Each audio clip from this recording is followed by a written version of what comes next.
오늘은 등비수열입니다.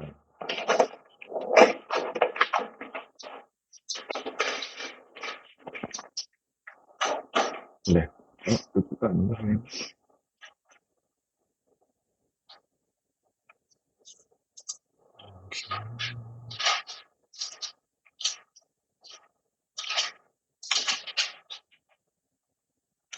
등차수열은 수열들의 관계에서 연속적으로 계속 똑같죠? 이 둘의 차이가 어떻다? 일정화됐어요. 그래서 뒷값이 일정하게 더해지면 우리가 이 수열을 등차수열이라고 했었죠. 자, 오늘은 등비수열이고요. 이웃하는 두 항들의 비율이 일정한 걸 등비수열이라고 해요. 그래서 만약에 수식으로 표현한다면 여기 나와 있으면 진짜 이렇게 A1분의 A2, A2분의 A3 이렇게 표현했을 때 이 둘의 비율 값이 비율이 뭔지 기억나셔야 되나? 몇 대 몇 하면 3대 5 이게 비자다. 비율은 뒤의 값을 기준량으로 해서 기준량을 분모로 비교하는 값을 앞으로 분자로 이렇게 보내는 방법을 비율이라고 합니다. 이거 알고 있었어? 알고 있었어? 비율이 뭔지 알고 있었어? 안 알고 있었어? 그래, 다 까먹었는데. 나도 다 까먹었었어. 이게 비율이에요. 그래서 이웃하는 두 항들의 값을 분수꼴로 나타냈을 때 이게 항상 일정하면 이 수열을 등비수열이라고 해요.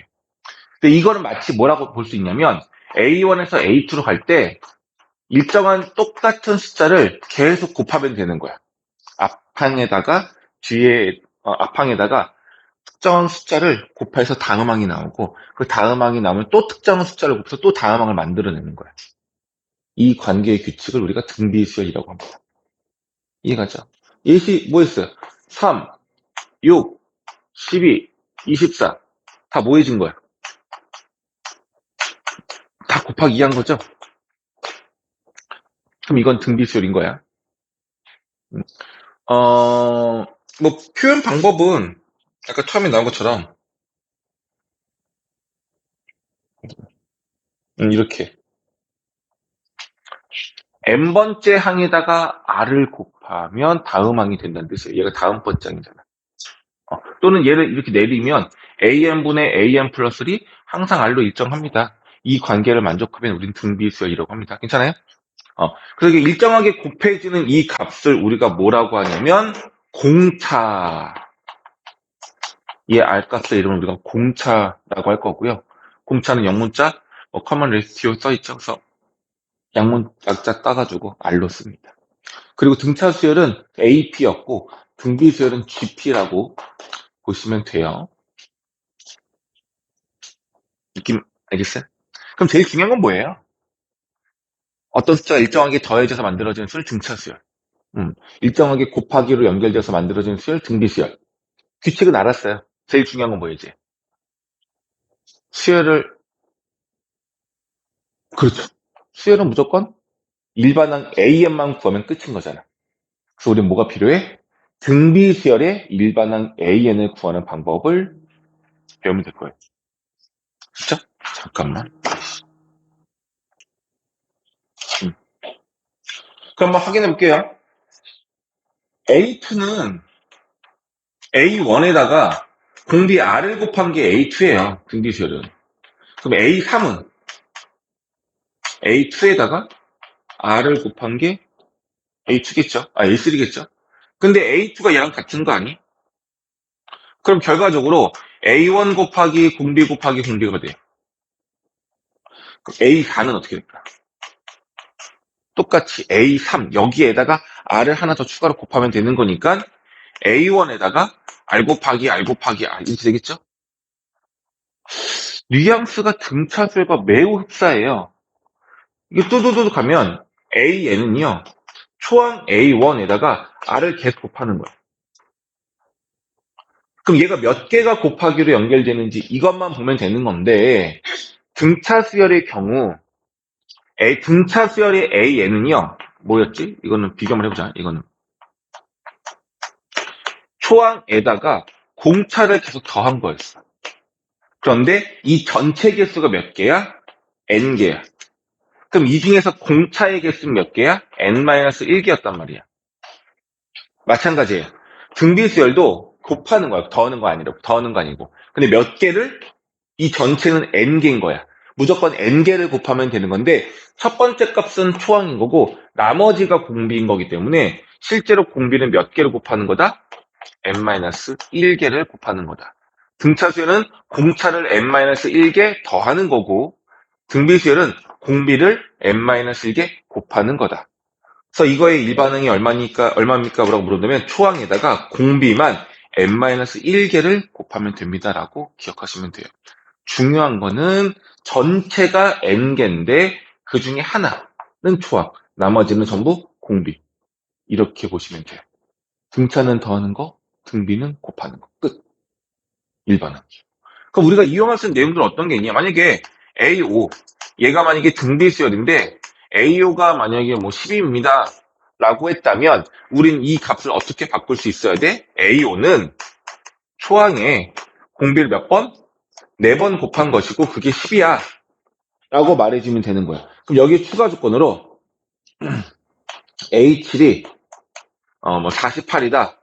라고 나와 있다면 이 둘의 조건을 이용해서 우리는 초항과 공비를 구하면 되는 거거든. 근데 이들의 간격이 몇 칸 차이야? 2칸이잖아. 등차 수열했으면 공차 2개를 더하는 건데 얘는 등비 수열이니까 A7의 이 값은 A5에다가 공비를 몇 번? 2번 곱한 거고 이게 48이란 얘기인 거예요. 괜찮아? 그럼 A5는 12였으니까 아래 제곱은 4가 되겠죠. 괜찮아? 대신에 조심할 게 있어요. 공비는 2도 될 수 있고 마이너스 2도 될 수 있어. 그렇죠?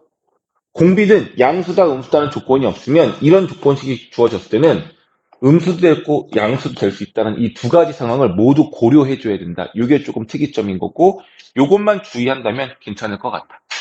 자, 등차수열, 등비수열 개념 크게 차이가 없어요. 더하느냐 곱하느냐의 차이만 있어. 그럼 결과적으로 여기다 쓰지 말까? 이거만 보자. 결과적으로 등차수열은 조건이 몇 개 필요했었어. 등차수열에서 일반항을 구하든 합을 구하든 조건 몇 개 필요했어? 2개. 그럼 등비수열은 마찬가지 2개예요. 그래서 등차 등비 문제는 무조건 조건이 2개짜리로 나올 거고 2개가 아니라 1개만 주어졌다면 뭐 자연수다 정수다라는 조건이 주어지지 않는 한 우리는 수열의 일반항을 정확하게 구할 수 없는 상황인 거예요. 이해되시겠죠? 자, 그래서 이게 바로 등비수열이다라고 보시면 될 것 같아요. 네, 일반항 했고요. 자, 그럼 등차수열과 같은 좀 특별한 특징이 하나 뭐가 있냐면 등차수열은 등차 중항이 있었고요. 등비수열도 있겠죠. 이름하여 등비중항. 등비수열의 중항값을 말하는 거예요. 연속하는 세수가 있어. 이건 필기 안 하고 있는 걸 보자. 이씨, 이게 기하 평균을 먼저 말하네.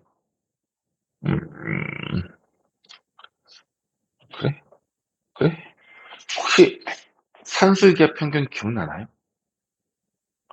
산술 평균이라는 거는 두 수를 더해서 나누기 2하면 네모 세모의 가운데 값이 만들어지는 거죠. 근데 이렇게 가운데 값을 만들어내는 걸 우리가 평균값이라고 하는데 평균값을 구하는 방법은 더해서만 만들어지는 것이 아니라 모두 있다? 둘을 곱했어. 근데 네모 세모의 가운데 값을 구하고 싶어. 곱했으니까 숫자가 엄청 커졌겠죠?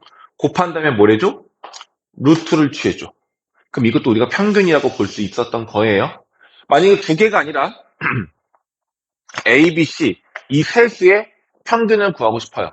근데 더하기를 이용하지 말고 곱하기를 이용하고 싶어. 그럼 세 수를 곱한 후에 뭐 하면 돼? 3제곱근을 취하면 이것도 A, B, C의 한 중앙쯤에 있는 값이라고 볼 수가 있을 것 같기는 해. 이런 게 있었죠. 이런 걸 뭐라 그래? 이렇게 곱해가지고 제곱근을 취해서 평균을 구하는 걸 기하평균이라고 하고 덧셈을 이용해서 평균을 구하는 걸 산술평균이라고 했었단 말이야. 그럼 보세요. A, B, C 이 세 수가 등비수열을 이룬다고 한다면 얘네들의 등비 중앙은 어떤 성질이 있는 거냐면 양쪽 끝에 있는 A와 C를 곱한 게 가운데 거를 두 번 곱한 거랑 똑같아요.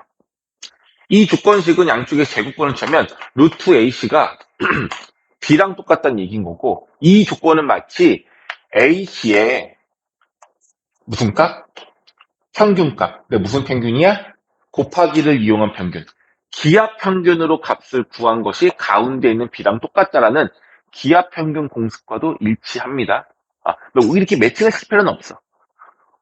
등비 중요한 건 뭐냐면 가운데를 두 번 더하는 게 아니라 두 번 곱한 값이 양쪽 두 개를 곱한 거랑 같다. 등차는 더하는 거였고 등비는 곱하는 성질을 이용하면 됩니다. 확인은 되게 간단해요.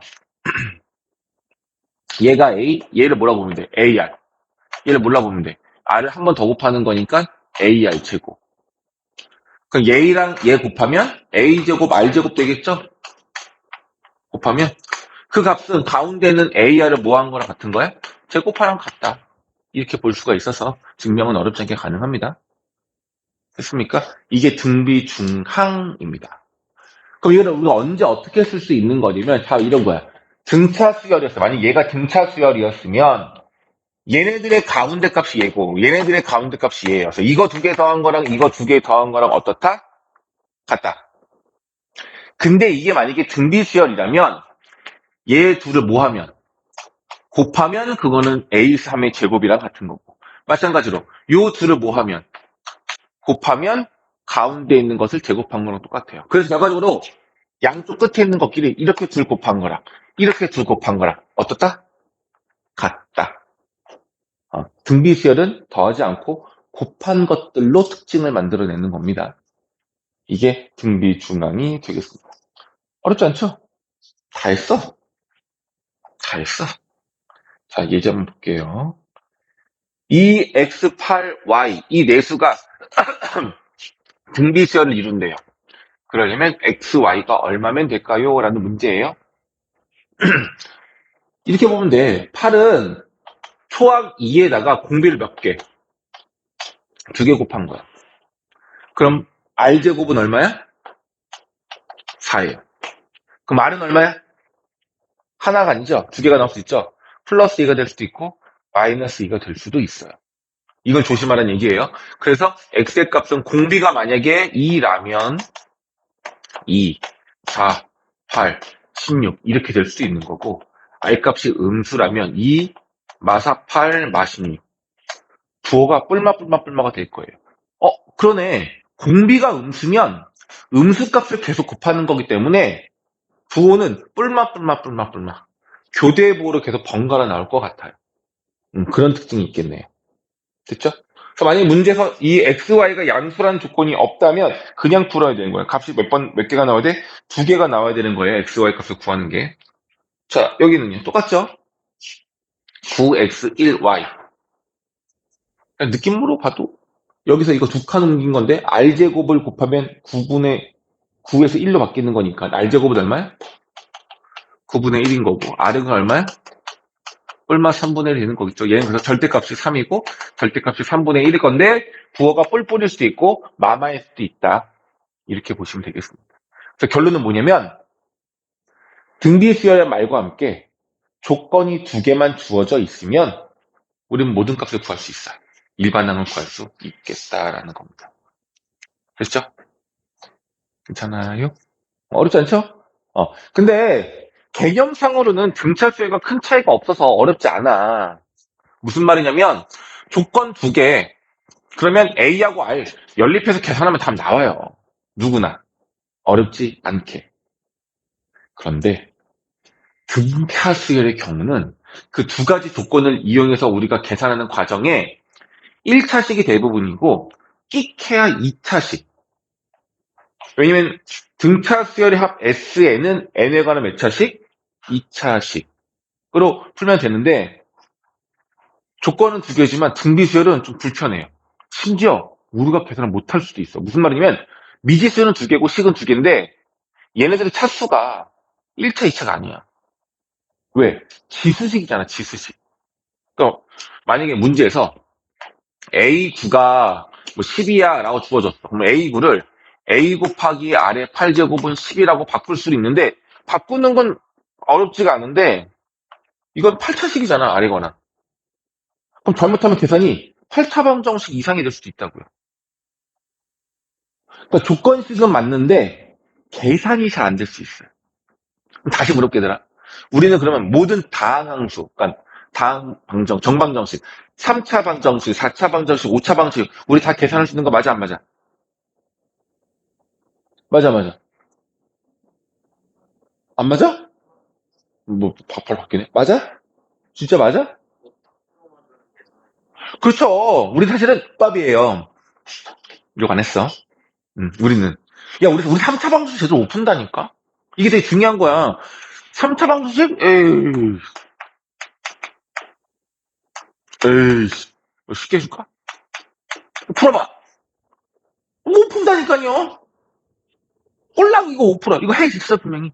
이거 식은 존재하거든요? 이거 해 못 구해요. 구하나? 안 되잖아. 마이너스도 안 되잖아. 마삼도 안 되고. 다 되잖아.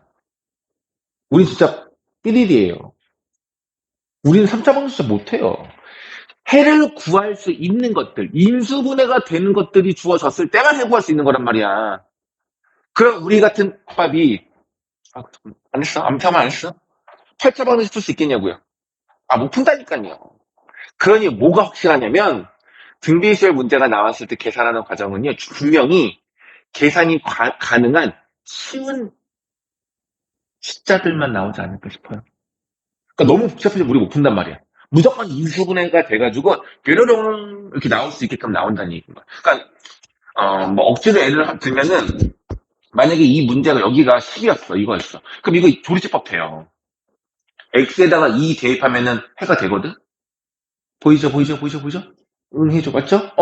근데 요거 숫자가 좀 더처럼 마이너스 10이 아니라 다른 숫자가 돼버리면 우리가 할 수 없는 녀석이란 말이야.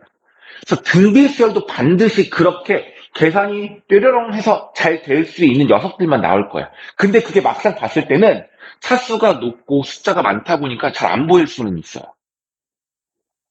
그래서 너희들이 딱 보자마자 뭐지? 안 될 것 같은데 라는 겁을 먹을 수가 있는데 잘 예쁘게 정리를 하다 보면 분명히 해는 구할 수 있을 겁니다. 요것만 달라요. 일단 222쪽에 있는 개념 들을 문제를 내가 살짝 5분 정도만 줄 테니까 이거 한번 풀고 갑시다. 일단은 등비수열의 일반항을 이용할 수는 있어야 돼서 한번 하고 갈게요. 필수예제 같이 볼게요, 그럼요. 자, 항이 주어졌을 때 등비수열 문제. 조건이 몇 개인지 보면 됩니다. A3, 12, A6, 96. 조건식 몇 개? 2개. A3과 A6이 나와 있는 상태인 거고 일반항 구하라는 얘기인 겁니다.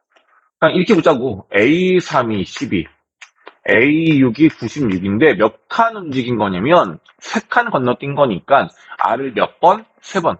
12에다가 R 3번 곱하면 96 된다는 얘기예요. R 세제곱은 8. 세제곱에 8 되는 건 하나밖에 없죠? 2. 그 공비는 2.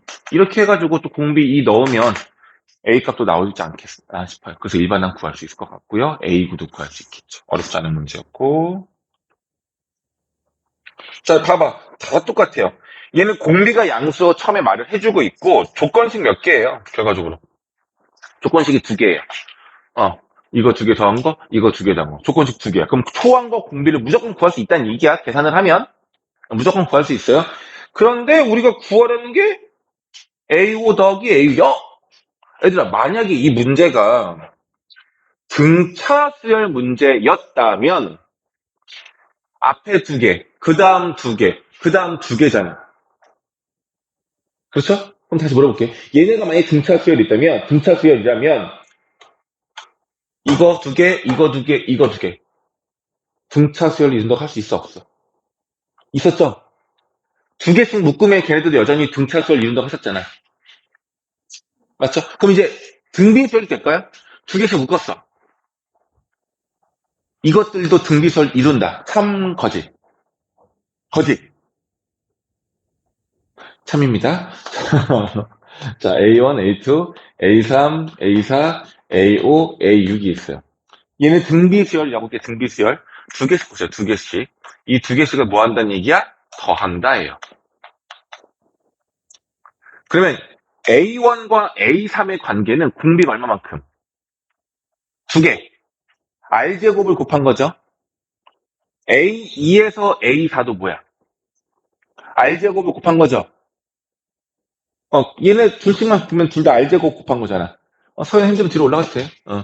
자, 그럼 여기 앞에 거에다가 R제곱을 곱하면 그 얘예요.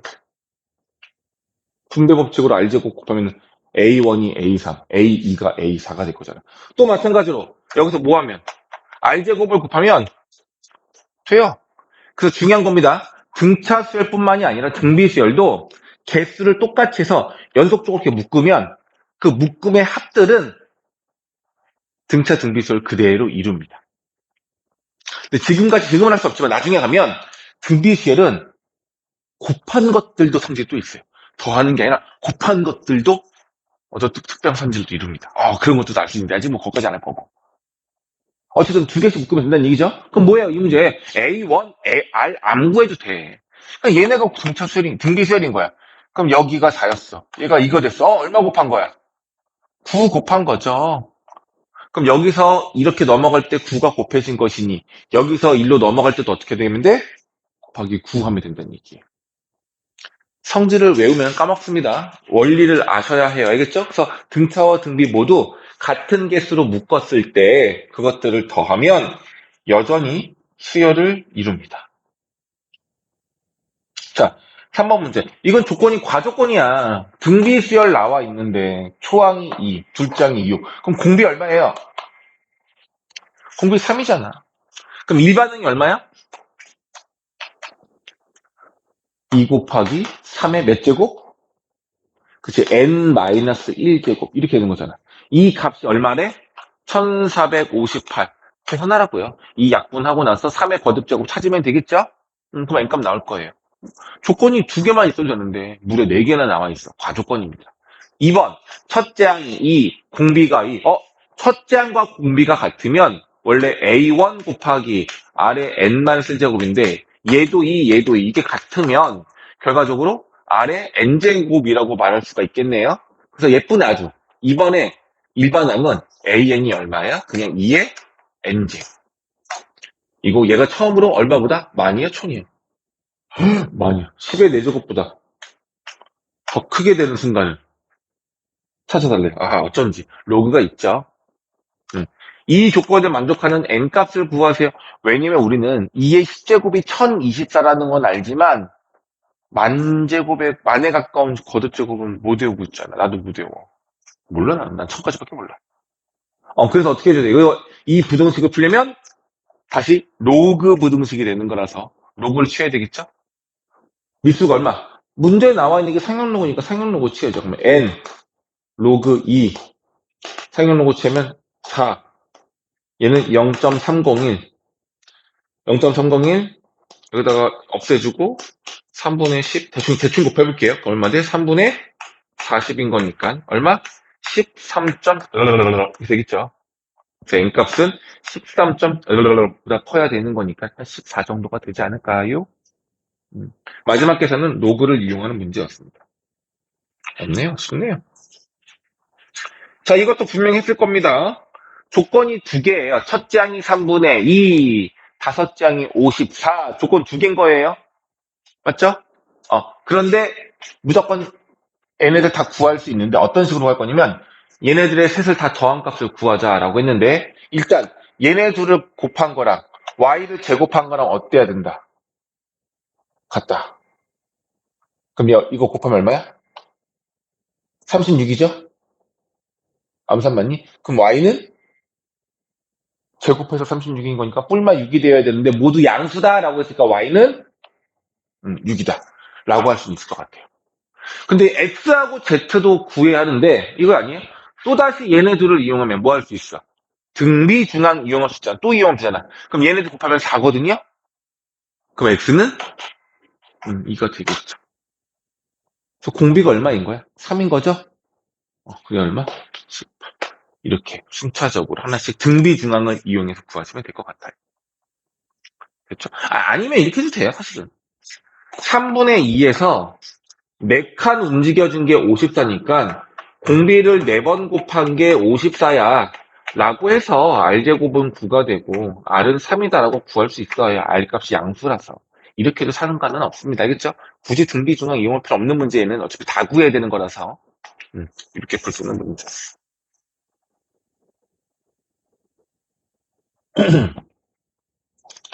자, 쉬운 문제고요. 조건이 다 몇 개씩 나와? 다 2개씩 나옵니다. 자, 등비수열을 이루고 있고 세 수의 합, 연속하는 세 수의 합이 6. 그러면 곱이 마이너스 60다. 조건 몇 개? 3개. 그리고 얘네들이 등비수열이래. 그럼 연속하는 세 수가 있는데 하나 물어봅시다. 등차 수열일 경우에는 연속하는 세 수가 등차 수열이었을 때는 A를 누구로 뒀었어? 가운데를 A로 두고 A마디 A 플러스 D 이렇게 했어요. 그럼 연속하는 세수가 등비수열을 이룬다면 가운데를 A, 여기는 AR, 여기는 R분의 A라고 둬도 괜찮을 것 같아요. 그냥 A, AR, AR 제곱 이렇게 둬도 상관은 없는데 이렇게 둬도 상관은 없는데 이것도 괜찮다는 얘기야. 단 이걸 잘 써먹으려면 문제 조건식 중에서 문제 조건식에 이것들의 합이 아닌 뭐가 나와야 했어야 돼. 곱이 반드시 있어야 돼요. 곱이 있다면 공비 R값이 약분돼서 없어질 거라서 A를 바로 구할 수가 있어요. 다행이죠. 문제가 뭐라 나왔어? 세 실수의 곱이 마이너스 64다라고 했으니까 얘가 마이너스 64인 거야. 그럼 결과적으로 A의 세제곱은 마이너스 64가 되는 거고 4의 세제곱이 64인 거니까 A는 마이너스 4라고 가운데 값을 구할 수가 있었던 겁니다. 됐죠? 그럼 이제 마지막 뭐해? 얘네들을 더한 거. R분의 마사, R. 이 세 개를 더한 값이 얼마다? 6이다. 요거 풀어내야 되겠죠? 많이 이렇게 예쁘진 않죠? 근데 얘들아, 중요한 건 얘는 뭐야? 방정식이야. 근데 분모에 R이 있으니까 분수 방정식인데, 우린 분수 방정식을 해결할 수가 없어. 그래서 무조건 분모를 없애기 위해서 양변에 R을 곱합니다. R을 곱하시면, 마사 R제곱, 마사 R. 얘는 R 곱해서 그냥 마사만. 여기다 R 곱해서 6R. 이렇게 되겠죠. 그럼 넘기고 1로 다 넘겨서 정리하시면 4R제곱 플러스 10R 플러스 4R 플러스 4는 0 이렇게 만들어지겠죠. 계산 돼 안 돼? 2R제곱 5R 플러스 2는 0 인수분해가 돼서 R값이 만들어집니다. 됐죠? 이렇게 풀어내는 문제. 아니면 사실 이 문제는 뭐 큰 차이는 없긴 합니다. 그냥 AR 제곱 놓고 풀어도 아주 큰 차이는 없이 답은 나올 것 같아요. 됐죠? 괜히 문제 푸다. 너희 다 풀 수 있을 것 같은데. 세수가 등비수열 이룬대요. 자, 이거는 조건이 하나야. 이게 등비수열 이룬다. 대신에 미지수도 하나야. 얘네가 등비수열 이룬대. 그럼 뭐해? 연속하는 세수가 나와 있어요. 등비중항 이용하자고요. 얘 제곱하면은 이것들 곱한 거랑 같다. 끝. 자, 이 순서도 얘도 똑같이 등비수열 이룬대요. 조건이 있는데 하나밖에 없으면 안 돼. 요거 제곱은 이거 2개 곱한 거랑 같습니다. 식 하나 만들 수 있을 거고 추가 조건이 하나 더 있어야 돼요. 추가 조건이 문제가 잘렸어. 이게 뭐야? A-9, B 플러스 3. 그럼 하나 더 누구? 2. 이게 3개야? 너희들 책을 보는 게 편할 것 같아. 그 세 수가 또 다시 등비수열을 이룬다고 했으니까 등비중앙 이용하시면 관계식 만들었을 것 같습니다. 자, 이렇게 이제 등비수열은 끝난 것 같고, 이제 등비수열 이제 활용 문제가 좀 나오는데요.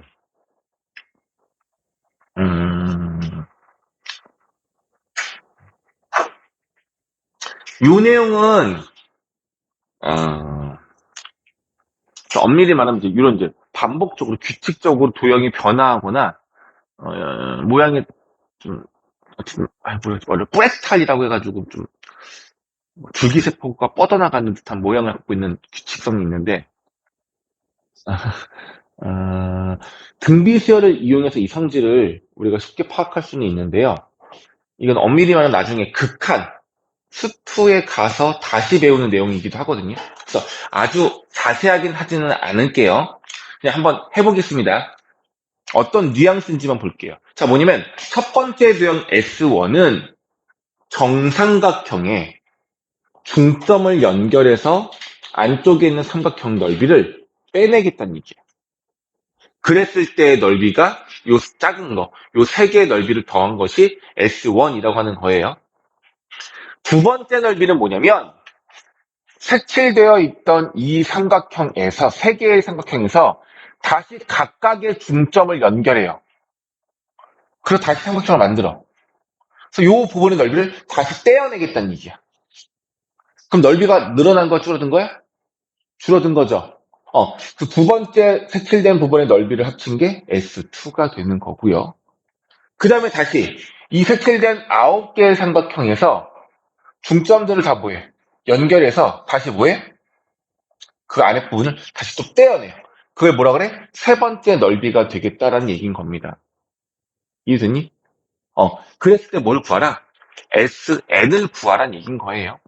S1부터 S2, S3 이게 다 규칙이 있을 거란 얘기인 거고, 그러면 SN은 얼마가 되겠니? 이런 걸 물어보는 거야. 이런 식으로 닮은 도형이고 반복적인 규칙이 있어요. 반복되는 규칙이 있어요. 그 규칙들을 너희들이 파악해봐라 이거거든요. 이걸 풀어내는 방법은 크게 두 가지인데요. 첫 번째, 추론. 첫째 항부터 한 네 번째 항까지 다 구해. 다 구해서 그 숫자 결과값을 보고 얘네들의 결과가 어떤 관계이겠는데 이걸 찾아내는 방법 한 가지가 있고요. 두 번째는 좀 어렵지만 관찰을 통해서 S1과 S2의 관계가 이거네 라고 말할 수 있으면 제일 좋기는 해요. 해볼게요. S1 넓이 구해보자. 혹시 기억하나요? 한 변의 길이가 A일 때의 정삼각형 넓이 구하는 공식이 4분의 루트 3 A 제곱이었어요. 4분의 루트 3 A 제곱. 외우셔야 돼요. 이거 안 외우면 삼각비 써서 또 구해야 되니까 귀찮아. 4분의 루트 3 A 제곱, 4분의 루트 3 A 제곱. 이게 정삼각형의 넓이야. 근데 한 변의 길이가 1이니까 잘라내기 전 최초의 넓이는 이걸 S0라고 한번 해볼게. S0는 4분의 루트 3이었어요. 원래 큰 넓이는 4분의 루트 3인 거예요. 근데 이 넓이가 이제 어떻게 되냐면 바뀌어요. 가운데 게 없어지는 거야. 그럼 잘려나간 넓이를 빼는 것도 하나의 방법이긴 한데 관찰을 좀 했으면 좋겠는데 없어지는 부분의 넓이가요. 원래 정상적인 정삼각형이랑 닮음이야. 그러니까 없어지는 이 넓이도 정삼각형이라는 얘기야. 근데 이 녀석의 크기가 전체 크기의 1대2. 닮은 비가 1대2예요. 반으로 줄었단 말이에요, 길이가. 근데 이건 길이인 거고, 그럼 넓이는 얼마만큼 줄었어, 넓이는? 제곱이 되는 거죠? 넓이는 4분의 1인 거야. 전체 넓이랑 없어지는 이 넓이의 비가 1대4의 관계가 되는 거예요. 그럼 결과적으로 S1의 넓이는 원래 전체 넓이에서 얼마만큼이 없어지는 거야? 4분의 1만큼이 없어지는 거죠. 그러니 S1의 넓이를 얼마라고 말할 수 있냐면 4분의 루트 3 곱하기 4분의 3이라고 보면 되겠죠. 4분의 1은 없어지고 남아있는 게 4분의 3이니까. 괜찮아요? 그래서 첫 번째 S1 넓이는요. 전체 4개의 삼각형 넓이. 얘가 다 똑같잖아요. 정삼각형이. 이 중에 하나는 없어지고 3개가 남는 거니까 4분의 루트 3 곱하기 4분의 3이 되겠습니다. 그럼 S2의 넓이는 또 어떻게 되냐면 이제 보세요. 이게 여기에서 시작하는 거예요. 여기에서 요 녀석에서 4분의 1도 없애야 되고 여기도 4분의 1 없애야 되고 여기도 4분의 1 없애야 되는 거잖아. 그럼 결과적으로 S1 전체 넓이에서 4분의 1을 없애고 4분의 3만 남기는 걸로 볼 수 있겠죠. 그럼 마찬가지로 S2는 S1 곱하기 4분의 3이 되는 거예요. 그럼 같은 방법에 의해서 S3의 넓이도 S2에서 4분의 1은 없애고 4분의 3만 남기는 거다라고 볼 수가 있는 거고요. 이 결과의 규칙은 뭐야? 항번호가 하나 늘어날 때마다 4분의 3을 곱하면 되겠다. 따라서 공비가 4분의 3인 등비수열의 규칙을 이루는 겁니다. 따라서 SN은요, 첫째 항 S1에다가 4분의 3을 몇 번 곱하면 되는 거라 N-1번을 곱하면 됩니다. S1은 2예요. 여기다 곱하면 돼요. 그럼 결과적으로 4분의 3, 4분의 3이 또 있으니까 4분의 3의 n제곱. 이게 AN이 되겠습니다. 이런 식으로 도형의 넓이에 대한 규칙을 너희들이 찾아낼 수가 있을 거고요. 그래서 등비수열의 활용 문제는요. 넓이 관련된 문제도 나오고 길이 관련된 문제도 나오고 부피 관련된 문제는 천 문제 중에 한 문제가 있을까 말까요? 있기는 있어요.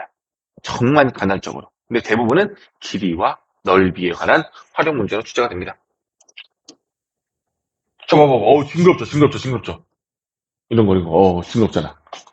이런 걸 뿌레깔이라고 해. 나중에 너희들이 풀 거예요. 내가 안 풀 거야. 근데 어떤 규칙이냐면, 원래 이런, 뭐, 별명이라고 해야 되나? 이런 게 있었어요. 근데 어떻게 되는 거냐면, 여기서 각 변이 있잖아. 변이 여러 개 있잖아, 이렇게. 각 변에서 3등분을 한 다음에, 여기를 어떻게 하라고? 뾰족. 여기 3등분해서 뾰족. 여기 3등분해서 뾰족. 이렇게 만들겠다는 얘기야. 그럼 얘가 되거든요. 근데 그 다음번은 뭐냐면, 징글징글해. 징글징글하니? 이게 모든 변, 여기 변들을 또다시 3등분해서 뾰족, 뾰족, 뾰족, 뾰족. 이거 다 만들라는 얘기겠죠. 그럼 얘가 되는 거야. 이거 우리가 직접 구할 일은 없겠죠? 규칙을 찾아내는 거겠죠? 그래서 문제에서 구하는 게 이건 아마 변의 길이 구하는 걸 거예요. 그래서 반복을 했을 때 둘레의 길이가 얼마만큼 달라지는지, 얼마만큼 느는지 이것을 찾아달라는 얘기였습니다. 그거 이용하시면 되겠습니다. 오케이? 이건 문제 풀면 되겠고. 애들 미안해. 진도 좀 빨리 나갈게. 그리고 문제 풀게끔 너희들 시간 좀 줄게요. 내가 생략한 거 없어. 다 했어요. 자, 그럼 이제 오늘 등비수열 일반항 배웠으니까 뭐가 나와야 돼? 합이 나와야 되겠죠? 등비수열의 합을 구하는 공식에 대해서 배워봅시다.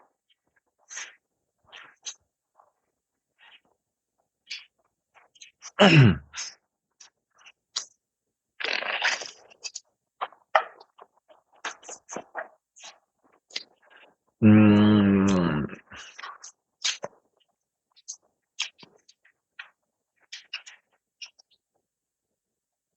등비수열의 합공식 유도를 할 건데요. 교과적인 방법으로 할게. 자, 등비수열을 A1부터 AN까지 더한 값을 SN이라고 한번 해볼게요. 여기 나와 있는 것처럼 이 첫째 양, 둘째 양, 셋째 양이죠? 얘가 바로 누구야? AN이야. 첫째 양부터 n번째 양까지를 다 더한 걸 SN이라고 하는 건 당연한 거니까 SN이라고 쓰겠습니다. 오케이? 자, 근데 이거 뭐냐면 합공식 증명하려고 하는 건데 이게 조금 헷갈려요. 잘 봐요. 이 SN에다가 여기 먹지 말고 이 전체에다가 공비 R을 다 곱할 거야. 전부 다. 여기도 다 곱할 거야. 그러면 여기다가 그 R 값을 곱한 걸 R에다 쓰는 건데 여기다가 R 곱하면 RSN 되겠죠? 여기다가 R 곱하면 얼마 돼? AR 되겠죠? 근데 그거를 바로 밑에 쓰지 말고 오른쪽으로 한 칸씩 꺾어서 쓸 거야. 여기다가 R 곱하면 AR, 여기다 R 곱하면 AR제곱, AR 세제곱 이렇게 되겠죠? 여기다가 R 곱하면 AR N-1제곱, 여기다가 R 곱하면 AR N제곱 이렇게 될 거야. 괜찮아? 당연히 개수는 똑같아야 되는데 한 칸을 옮겨서 오른쪽으로 한 칸만 움직여서 쓴 거예요. 이유는 그럼 똑같은 것들이 있거든요. 그래서 더할까 뺄까? 똑같은 것들이 생겼잖아. 없애주고 싶잖아. 빼야 되겠죠? 그래서 빼볼게 얘들아. 우변에서 우변 다 뺄 거야. 여기서 L 빼면은 여기 개수가 1이니까 1 빼기 R SN이 되고요. 여기 전체에서 얘 전체를 빼면은 얘 다 없어져요. 그 남는 거 A 하나 남고요. 맨 마지막에 요거 하나 남는 거야. 근데 조심해야 돼. 위에 거에서 아래 거를 빼는 거니까 A는 그냥 그대로 A로만 내려오면 되는데 얘는 아무것도 없는 것을 얘를 빼는 거니까 마이너스 AR N제곱으로 남는 겁니다. 그럼 식이 어떻게 돼요? 정리하면 1-R SN은 A 빼기 AR N승이 되고요. 양변을 1-R로 나누면 SN은 이렇다라고 나오고요. 분자에 있는 값이 A로 묶일 수가 있어서 A로 묶으면 1-R의 N승 분모는 1-R이라는 공식이 만들어집니다. 이게 바로 등비수열의 합 공식이에요. 안 예쁘죠? 인정. 이건 공식이 예쁘지 않아요. 자, 근데 분자 분모의 마이너스를 곱해서 1과 R의 위치를 바꾸면 R-1분의 A 곱하기 R의 N승 마이너스 1이라고 말할 수도 있을 것 같아요. 이게 바로 등비수열의 합공식입니다. 이게 등비수열의 합공식이에요. 눈으로 지금 익힙시다. A를 곱하는 건 괜찮은데 1이 앞에 오지 말고 1이 뒤에 올 수도 있고 앞에 올 수도 있는데 어쨌든 순서 맞춰서 R-1분의 R의 N승 빼기 1 곱하기 A 1-1분의 A 1-R의 N승 이렇게 외우면 돼요. 근데 이게 뭘 조심해야 되냐면 우리가 알고 있는 등비수열의 일반한 공식에는 AR이 똑같이 들어가는데 이 공비의 지수는 N-1이었어. 왜? 얘네들을 합쳐서 총 합쳐서 N개를 곱해야 하는 거기 때문에 R은 N-1개야. 근데 등비수열의 합공식에 들어가는 이 지수는요 N입니다. N-1이 아니고 N이에요. 요거 조심해 줘야 돼요. 그래서 일단은 등비수열 합공식을 암기. 그럼 결과적으로 초항과 공비를 알면 등비수열의 합을 계산할 수가 있는 거겠지요? 그럼 여기서는 이제 공비가 1일 때와 1이 아닐 때로 나와 있는데 내가 굳이 설명하지 않는 건 아니라 공비가 1이면 어떤 상황이 되면 초항이 만약에 3이었어. 둘째항 얼마예요? 3, 3, 3. 3, 3, 3, 3, 3, 3, 3 되는 거죠.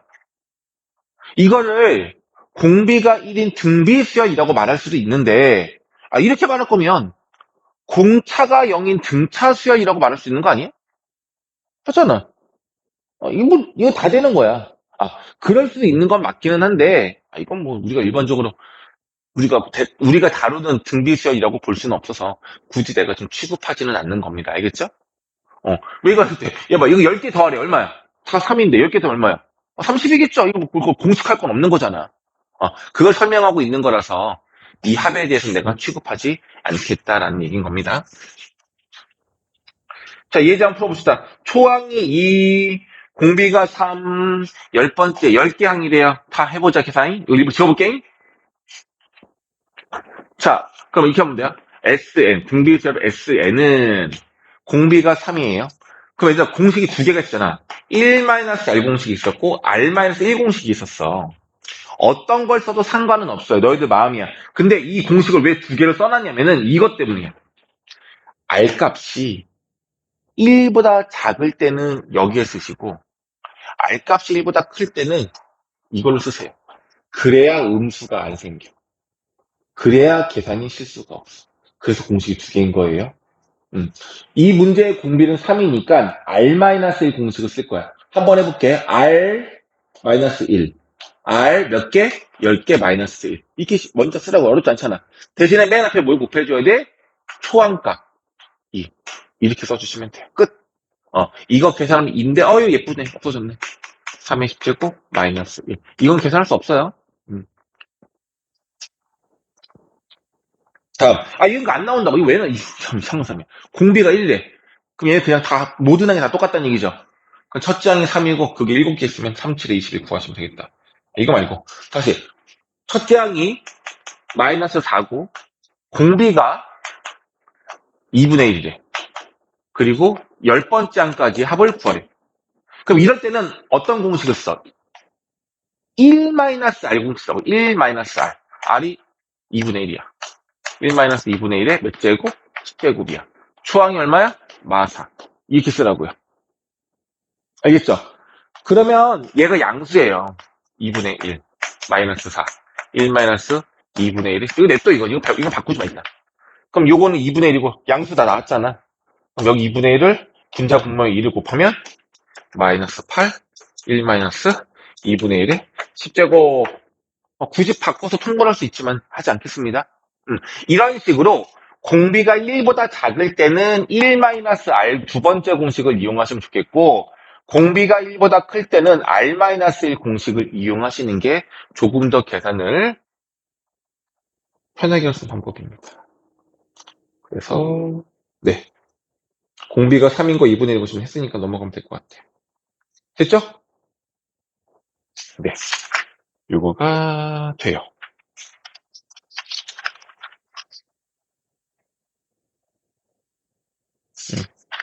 자, 그럼 다시 232쪽에 있는 개념 드릴 하고요. 233, 234에 있는 대표 문항까지만 풀어볼게요.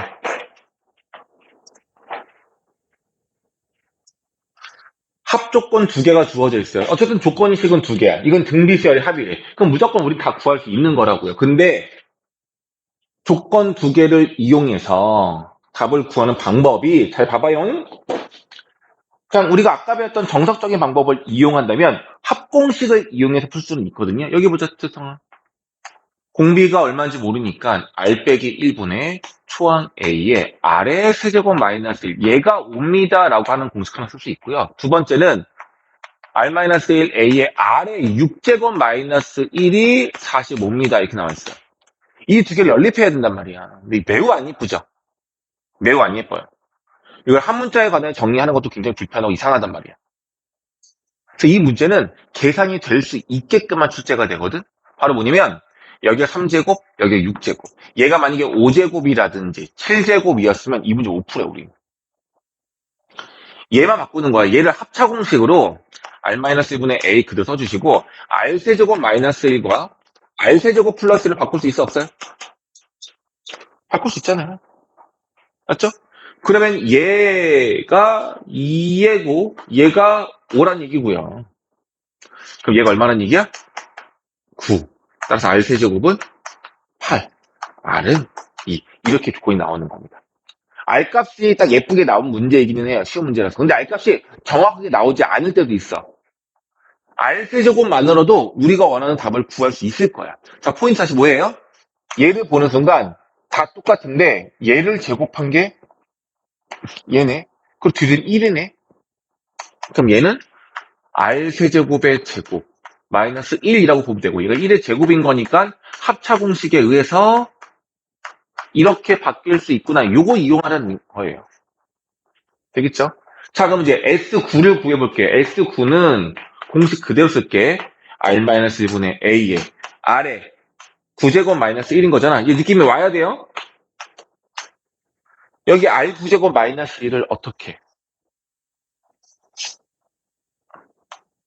R9제곱 마이너스 1을. R의 세제곱을 하나의 문자처럼 본다면 얘는 R 세제곱의 3제곱이었던 거고 빼기 1이었던 거거든. 그럼 3차 곱셈 공식 이용하시면 R 세제곱 마이너스 1. 바로 R 세제곱의 제곱, R 세제곱이고 6제곱. 더하기 R 세제곱. 플러스 1. 이렇게 인수분해가 되는 거고, 이 값은 뭐라는 얘기인 거죠. 근데 얘가 얼마였어? S4. 얘가 바로 5였고, R 세제곱이 8이니까 얘는 8. 8의 제곱 64. 이렇게 답을 구할 수 있으면 되겠습니다. 이렇게 구하는 문제이기는 해요. 이해가니? 괜찮? 괜찮. 어쨌든 이 숫자가 아름답잖아. 3, 6, 9. 30 늘어나는 건 아름답단 말이야. 이렇게 구할 수 있습니다. 자, 그런데 두 번째 방법은 아까 했던 거. 덩어리씩 묶어서 하자. 오케이? 자, 한번 해볼게요. A1 더하기 A2 더하기 A3과 A4 더하기 A5 더하기 A6과 A7 더하기 A8 더하기 A9의 값이 얘네들끼리 무슨 관계를 이룬다? 등비수열 이룬다. 이거란 말이야. 자, 그러면 이 값이 얼마였어? 5. 자, 이 둘을 더한 게 45면 얘가 얼마예요? 이거 40인 거야. 얘네 둘을 알아요. 이게 등비수열이니까 얼마 곱했어? 8. 그럼 여기다 8 곱하면 4, 8에 320. 따라서 S9를 구하래. 365 다 끝났잖아. 풀이 과정 보시면 첫 번째 정수적인 방법은 아까 했던 것처럼 맞잖아. 지금 인수분해 공식 이용해서 S3은 R-1분의 A 열세제곱 마이너스 1. 다 저렇게 나와 있고, 또 이렇게 나와 있고, 써 대입해서 풀라고 되어 있단 말이야. 그쵸? 여기서는 지금 이렇게 분해한 건 안 나왔잖아. 그지? 차이가 너무 나죠? 크잖아요. 아니요? 이거 할걸? 이거 해도 돼. 나는 찬성하지 않지만. 그래서 저 성질 같이 알고 있어요. 등차, 등비 다 똑같아요. 똑같은 개수씩 묶으면 그들끼리 여전히 등차, 등비 수열의 규칙을 이룹니다. 그걸로 풀면 훨씬 더 쉽겠다 이거죠. 그래서 설명을 드리려고 풀어드린 겁니다. 알겠죠? 오케이. 다음 대표형 3번. 이제 뭐냐면 SN이 나와요. SN 이용해서 AN 구하라. 이거는 지난 시간에 등차 수열을 했을 때 등차 수열이 아니라 모든 수열의 합은 AN을 구하는 방법이 동일하다라고 했었고 이건 똑같아요. 꼭 등비 수열에서 뭔가 더 달라지는 건 없어요. 그래서 지난 시간에 배운 내용 그냥 그대로 한번 해볼게요. 자, SN이 3n제곱 마이너스 1이에요. 그러면 일반항 구할 겁니다. 어떻게? SN 빼기 SN-1로 AN을 구할 건데 구해보시면 3의 n제곱 마이너스 1에서 빼기 3의 n-제곱 빼기 1 빼면 되고요. 상수는 똑같이 없어질 거고 남는 값은 누구냐면은 3의 n승 빼기 3의 n승 마이너스 1 이렇게 쓸 수 있지만 이거 정리가 된 게 아니에요. 요 뒤에는 얘를 어떻게 정리해야 돼? 3의 n승 곱하기 3의 마이너스 1제곱 3의 마이너스 1제곱은 마 3이 아니라 얼마죠? 3분의 1인 거란 말이야. 그러면은 이거 다 쓰고요. 3의 n승 빼기 3분의 1에 3의 n승 되는 거고 최종적으로 정리하면 얼마예요? 얼마야? 3분의 2 곱하기 3의 n승 이렇게 되겠죠. 괜찮아? 이게 일반은 구한 겁니다. 근데 얘들아 책에서는 어떨 때는 요 3의 마이너스 이거를 2 곱하기 3의 마이너스 1제곱으로 보고 3의 n-1제곱 이렇게 쓰는 경우도 있어요. 상관없어요. 이거는 다 똑같은 거야. 이렇게 일반항을 구하면 되는 거예요. 괜찮니? 근데 끝났어? 안 끝났어. 왜? 이거는 n이 2 이상일 때만 쓸 수 있는 거라고. sn 빼기 sn-는 n이 2 이상일 때만 쓸 수 있는 거잖아. 그럼 우리 뭐 해줘야 돼? 그렇지. n에다가 1 대입한 거 따로 구해야 되겠죠. 그럼 a1이 얼마냐 확인해 보면 1 넣어봐야죠.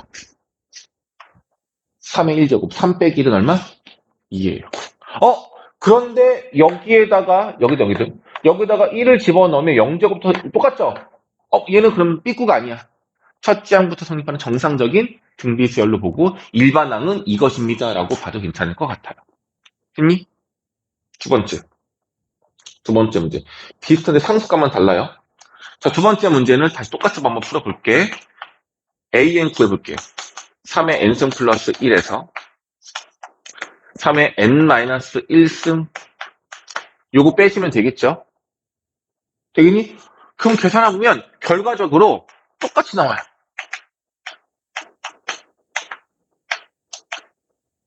n은 2 이상. 똑같이 나왔어. 자, 초항 구합시다. A1 구할 거예요. S1이랑 같아요. 얼마 나와? 4가 나와. 여기다가 1 대입하면 2가 나오는데 얘는 4잖아. 얘는 삐꾸죠? 그냥 어쩔 수 없어. 초항은 4예요. 라고 따로 써줘야 돼. 이렇게 써줘야지만 일반항이 만들어지는 거예요. 아, 뭐야. 지수식의 SN을 이용해서 AN을 구하고 있는데 삐꾸가 있네요. 삐꾸가 있었어. 삐꾸인 거 어쩔 수 없이 따로 A1을 구해야 한다는 같이 이용하면 되는데 그럼 처음부터 얘가 정상적인 아이인지 삐꾸인지를 구분하면 좋지 않을까요? 방법 알려드렸었습니다. 뭐 확인하면 된다? 뭘 확인하면 얘가 첫째 항부터 성립한 녀석이다라고 했었어. 어? 어? 그거는 이제 등차수열, 2차식일 때만. 좋은 접근이야, 태성아. 얘 같은 경우는 상수항이 있어. 근데 얘는 첫째 항부터 성립하는 녀석이었어. 수업을 안 했나? 했을 것 같은데, 내 기억으로는 어제 했는데. 어제 안 했니? 어제 수열 안 했어? 아, 그렇구나. 안 했나? 아, 삐꾼지 아닌지 구분하는 거 안 했나요? 등차수열. n에 관한 2차, SN이 n에 관한 2차식이었을 때는, 뭐 이렇게 있었을 때는 상수항이 있느냐 없느냐에 따라서 삐꾸 여부가 확인이 되는데, 등비수열도 그렇고 다른 수열도 그렇고 모든 수열의 합이 삐꾼지 아닌지 확인하는 방법이 있어요. 아, 안 했구나. 아, 미안합니다. S0이라는 건 없어요. 근데 S0이 0이면 정상인 거고 S0이 0이 아니면 삐꾸예요. 안 했나? 거봐이, 있잖아. 자, 보세요. SM 구해보세요. SM 얼마야? 1 빼기 0이죠. 얘는 정상인 거야. 첫째 항부터 모두 규칙에 성립하는 등비 수열인 거야. 첫째 항부터 규칙이. 0 넣어봐, 얼마야? 2죠. 0이 아니죠. S0이 0이 아니면 이건 삐꾸 수열이라고. 이해갔어? 그 이유는 지난번 설명했어요. 여기서 보시면 얘들아, n에다가 1을 집어넣으면 a1은 s1 빼기 s0인데 봐봐요. 얘랑 무조건 같은 값이죠. 그죠? 얘가 0이면 등식이 성립하니까 참이야. 그래서 0을 n에다가 1을 대입할 수 있다는 뜻인 거고, 만약에 얘가 0이 아니면 좌변과 우변이 절대 같을 수가 없단 말이야. 그럼 삐꾸가 되는 거야. 그래서 S0이 0이면 처음부터 성립하는 수열, S0이 0이 아니면 둘째 항부터 성립하는 삐꾸 수열이다라고 보시면 돼요. 이렇게 보는 게 제일 정확한 방법인 겁니다. 됐지요? 그래서 결과도 2번은 둘째 항부터 규칙이 성립하는 수열 값으로 나오게 됩니다. 그걸 미리 알고 있으면 좋겠죠. 됐습니까?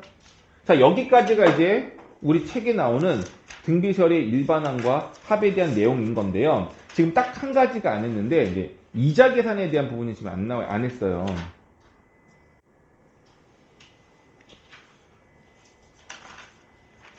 왜 그러냐면은, 이게, 일단은, 예전에는 필수 단원이었는데, 교육과정이 좀 책이 교과 바뀌면서, 이게 중요도가 떨어져가지고 학교에서 교과서에 수록이 되어 있지만 수업을 안 하는 경우들도 꽤 많아요.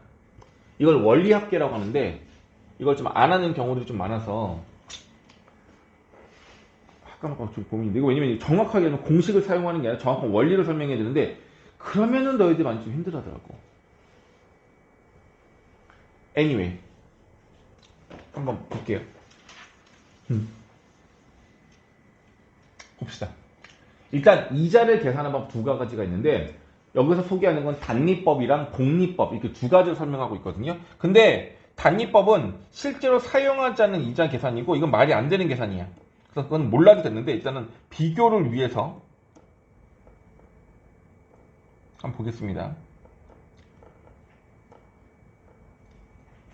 단위법은 내가 은행에 1,000만 원을 저금해놨어.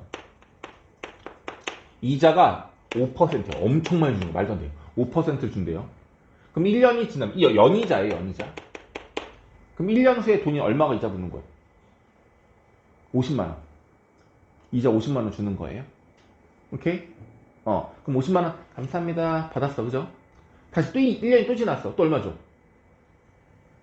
또 50만 원 주는 거예요. 그 다음에 또 50만 원 줘요. 좋은 거 같죠?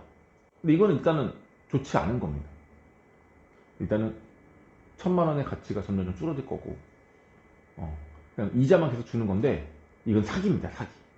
왜냐면 이자를 50만 원을 줬는데 내가 이 돈을 빼지 않고 그대로 다시 넣어놨어.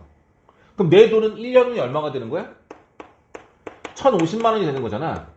그럼 5%의 이자는 이 금액을 기준으로 5%가 돼야 돼. 얘가 아니라 이 금액을 기준으로 5%가 돼야 되거든. 그럼 원금이 1,000만 원보다 조금 더 많아진 이 상태에서의 이자로 줘야 되는데 그냥 50만 원만 준다는 거는 사기인 거죠. 이해 갔어요? 원금이 바뀌었잖아. 그래서 원금이 늘었어. 그럼 그 늘어난 돈까지 합산을 해서 다시 이자를 카운팅을 해줘야 되는데 처음에 넣은 값으로만 계산을 하는 거. 이거를 단리법이라고 해요. 단리법. 이건 내 계산하지 않습니다. 이런 거 실장을 쓰지 않아요. 저거 계산하면은 잡혀가요. 도둑놈인 거죠. 사기야, 사기. 예. 그래서 사채 쓰면은 무서운 게 복리법 계산 걔들 엄청 기똥같이 해요, 걔네들이. 이자에 이자가 쌓이면서 원금보다 더 많아지는 패가망신한 이런 상황이 만들어진 영화 드라마에서 많이 나오잖아. 남한테 돈 빌리면 안 돼. 그래서 알겠지? 아무튼 그럼 진짜 계산은 뭐냐면 이거에 대한 원금이 늘었으면 다시 여기에서 이 금액을 기준으로 이자를 다시 매겨서 추가로 더 늘어나야 돼요.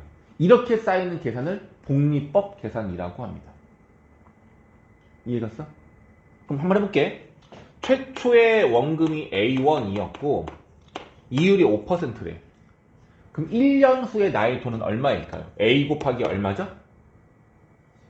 100분의 105. 이걸 제발 이렇게 했으면 좋겠어. 제발 실수 안 하기를. A 곱하기 5%니까 100분의 5. 만약에 돈이 이렇게 돼버리면 내 돈이 이만큼에서 내면 이거 쭉 주식 무슨 폭망한 거죠. 이거는 큰일 나는 겁니다.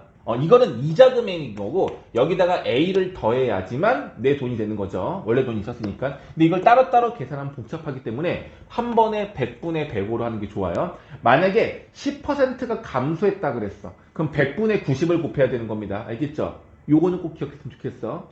자, 이게 1년 후에 나의 돈이야. 그럼 다시 또 1년이 지났어. 그럼 여기서 1년 후에 추가되는 돈은 이거를 원금으로 이 녀석에 대한 5%가 늘어나야 되는 거기 때문에 A 곱하기 100분의 105는 원래 값 2였고요. 여기에 또 얼마를 곱해? 100분의 105를 곱하게 되는 겁니다. 그럼 마치 1년이 지날 때마다 100분의 105를 계속 곱하면 되는 거잖아. 맞죠? 그럼 N년 후 N년 후에 나의 돈은 얼마가 됩니까? 라고 물어본다면 A 곱하기 100분의 105 몇 제곱? 그렇지. N-1제곱이 되어야 하는 겁니다. 아니네. N이에요. 1년 후에 얘가 되는 거니까 2년 후면 두 번 곱하면 되겠죠? 그래서 100분의 105에 N제곱이 되면 되겠습니다. 이렇게 계산하는 걸 복리법이라고 해요. 많이 복잡하진 않죠? 근데 이제 뭐가 되면 어려워지면 이거는 돈을 은행에 한 번만 넣어둔 거고 그거 그냥 기다리는 거예요. 근데 어떻게 됐으면 정기적금. 적금 아니죠, 적금. 이번 달에 넣고 다음 달에 넣고 또 다음 달에 넣고 계속 돈을 넣는 거야. 그럼 계산할 게 하나가 아니라 내가 10번을 넣었으면 10개를 계산해야 되겠죠. 이걸 다 합쳐야 되겠죠. 그럼 조금 복잡해지겠죠. 이런 계산법을 이제 해야 되는 거거든요. 이 계산법을 하는데 이 계산은 지금 여기 책에서 공식처럼 나와 있어요. 적금의 경우 이렇게. 매년 초에 돈을 넣는 경우랑 매년 말에 돈을 넣는 경우로 공식이 이렇게 나눠져 있거든요. 이거 외우지 않습니다. 이거 외울 수도 없고 이걸 외운들 문제에서 적용시키기도 어렵고 조건이 조금씩 다를 거라서 이 공식은 무시할 거예요. 대신에 이 원리학계 돈 계산은 어떻게 하냐면 이렇게 그림 그려서 하는 겁니다. 무조건 그림으로 그림을 이렇게 타임라인 해가지고 그림 그려서 무조건 풀어야 돼요. 이렇게 풀어야 되는데 이 문제가 지금 어디에 있냐면 대표 유형 4번에 있습니다. 요거 있는데요.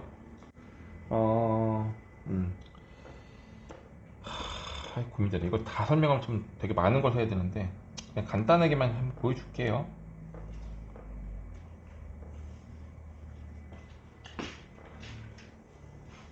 문제가 이렇게 두 개로 쪼개서 나오면 더 헷갈리는데. 자, 중요한 건 돈을 넣는데 1년에 한 번씩 돈을 넣겠대요. 10년 동안 돈을 넣겠대요. 매년 초에 적금을 할 수 있고 매년 말에 적금을 할 수 있는데 얘들아 일단 매년 말에 적금하는 건 말이 안 돼. 이런 문제 말이 안 돼. 이해는 뭐냐면 12월 30일에 적금을 했어. 다음 1년이 지나고 다시 또 와서 또 적금을 한다는 얘기야. 근데 이건 뭐냐면 매년 말에 적금을 했을 때 맨 마지막 10번째 돈을 넣을 때 돈을 넣었어. 자, 10번째 적금했어요. 돈 주세요. 이러는 거야. 돈 내자마자 돈 주세요. 이러는 거야. 그럼 마지막 돈 낸 거는 이자를 쳐 안 쳐?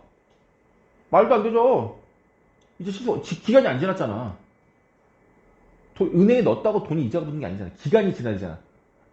기간 없이 이자가 붙으면 계속 광클릭해서 넣었다 뺐다 넣었다 계속하게? 말이 안 되잖아요. 그러니까 이런 일은 사실 없는 거란 말이야. 그러니까 뭐야? 매년 초에 돈을 넣어놓고 나서 1년이 지난 시점, 마지막 내가 10번째 돈을 넣었어. 어쨌든 돈을 넣고 나서 일정 기간이 지난 다음에 돈 주세요. 이렇게 하겠죠. 그게 맞는 거 아니? 그렇죠? 그렇게 계산을 하는 거기 때문에 매년 말씀 무시해도 되고요. 매년 초 정리만 해볼게요. 자, 이렇게 이런 겁니다. 타임라인을 그리고 앞에 2개, 뒤에 2개, 가운데는 점점점 이렇게 쓰시면 되겠고요. 최초의 돈을 넣는 시기가 언제면 여기요. 1회차 돈을 넣는 건데 좀 조심해야 돼요. 이건 연초예요. 연초. 숫자를 내두면 2025년 25년 초 1월 1일이라고 보면 되겠습니다. 이때 돈을 넣어요. 얼마를? 20만 원. 그럼 1년이 지나서 2회차 때 돈을 또 넣어요. 26년 1월 1일 날 돈을 넣어요. 또 얼마를? 20만 원을. 자, 이걸 때 제일 조심할 게 뭐냐면 돈은 한 줄에 하나씩만 쓸 건데 여기 썼으면 여기 아래. 그러니까 이미 1회차 돈을 20만 원 넣는다고 썼잖아. 여기다가 20 쓰면 안 되고 여기 아래도 20 써줘야 돼. 돈이 왔다 갔다 이동을 시켜야 되기 때문에 한 줄에는 한 개의 돈만 쓰시면 됩니다. 이런 식으로. 그럼 3회차 때는 또 여기다 30만 넣었겠죠? 이해되죠? 그럼 맨 마지막 돈은 언제야? 10회차가 될 거잖아요. 이때 돈 얼마 넣어? 20만 원. 그리고 여기다 써줘. 9회차 때는 돈이 얼마 써? 얼마 넣어? 여기다 똑같이 20만 원 이렇게 넣는다는 얘기죠. 여기까지 어려운 거 없죠? 됐죠? 자, 이제 계산해 볼게요. 문제가 뭐냐면 1년마다의 이자가 5%인데 10년 후에 내가 돈을 탈 거란 얘기인 거야.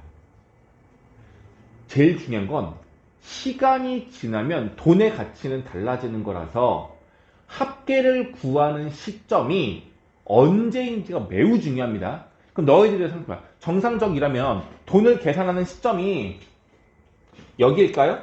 아닐까요? 여기 일리가 없어. 왜? 만약에 여기가 돈을 계산하는 시점이라면 마지막 넣은 20만 원에 대한 거는 이자가 붙어 안 붙어? 안 붙잖아요. 그럼 차라리 9번만 납입하고 한 번 지나서 이때 계산을 하겠지. 정상적이라면 언제가 되는 거야? 여기보다 한 텀이 지난 여기에서 계산을 하는 게 정상적이겠죠. 마지막 납입한 것도 이자를 한번 추가해야 되기 때문에 그런 겁니다. 됐어? 근데 문제에서 물어보기를 여기에서 계산을 하라고 물어볼 수는 있어요. 근데 얘는 10년 동안이라고 했기 때문에 저 10년은 만으로 10년인가 만으로. 여기가 1년, 2년 해가지고 여기가 8년, 9년, 10년이 됐기 때문에 10회차 납입한 다음 시점에서 계산하라는 얘기인 거야. 됐죠? 그럼 이제 뭐 하는 거야? 여기에서 합계를 구할 건데 여기 10개의 20만 원을 모두 다 옮겨와야 되는 거예요. 자, 가장 가까이 있는 이 20만 원을 1년 후에 돈을 옮기면 얼마가 되죠? 20만 곱하기 얼마가 되는 거야? 1.05가 되는 거라고요. 5%의 이자가 붙는다고 했으니까 100분의 105를 곱해야 된다는 얘기예요. 자, 그럼 더 가까이 있던 얘는요. 두 칸 움직이면 얘는 20만 곱하기 얼마가 되는 거야? 1.05의 제곱이 될 거고 그 위에 거는 1.05의 세제곱 이렇게 되겠죠? 그럼 가장 멀리 있는 얘로 다 땡겨 와야 되겠죠? 얘 땡겨 오면 20만 곱하기 잘 보세요. 1.05에 1제곱, 2제곱, 3제곱 해가지고 얼마가 되는 거야? 1.05 몇 제곱? 10제곱이 된다는 얘기인 겁니다. 괜찮아요? 이거 다 뭐 하면 되죠? 더하면 그게 바로 원리 합계예요. 10년 후에 내가 받을 수 있는 돈이 되는 거라고. 이거 계산이 어렵게 보이지만 이거 규칙이 있습니다. 잘 봐봐. 얘가 제일 작은 수야. 얘가 초항이고요. 이 위에 있는 위로 갈수록 규칙이 있죠. 얼마씩 곱해지는 거야? 1.05가 되는 거야. 그럼 얘가 초항인 거고 공비가 1.05인 거고 항수가 몇 개야? 10개. 따라서 초항 알고 공비 알고 함수 아니까 등비 수열의 합공식을 쓰면 되지 않을까요? 맞니? 그래서 등비 수열 합공식을 쓰시면 여기 아이씨 여기 뭐야 공식 써놨네. 그냥 할게. 이거 계산하시면 써볼게요. 1.05 빼기 1 분의 초항이 20만 곱하기 1.05 이게 초항이었고 다시 1.05에 10제곱 마이너스 1 이거 계산하는 게 우리가 구하라는 계산값이라는 겁니다. 생각보다 많이 복잡하진 않을 겁니다. 왜냐면 문제에서 나와 있어. 1.05의 10제곱이 얼마라고 나와 있냐면 문제에서 1.6이라고 나와 있을 거야. 1.6으로 나와 있죠. 얘를 1.6으로 보세요. 그러시면 이것에 얘 빼면은 0.05분의 20만 곱하기 1.05 곱하기 0.6 이렇게 되겠죠? 요건 계산해야 돼요. 요 정도는 계산해줘야 돼요. 그럼 결과적으로 얼마가 나온다? 252만 원이 나옵니다. 내가 넣은 건 200만 원인데 52만 원의 이자가 붙은 거겠죠. 됐습니까? 그래서 실제로 이렇게 계산할 수 있는 게 이게 바로 원리합계입니다. 자, 이런 식의 건데 요 원리합계는 그냥 한번 설명만 좀 들어보시고 풀어볼 사람은 풀어보시고 이게 239쪽 가면은 개념들의 문제, 아니, 스텝들의 문제, 유형들의 문제 두 문제가 있는데요. 요거는 뭐 한번 풀어보시고 안 되시면 질문 한번 해보시고 되게 중요하진 않습니다. 자, 등비 수요 끝났습니다.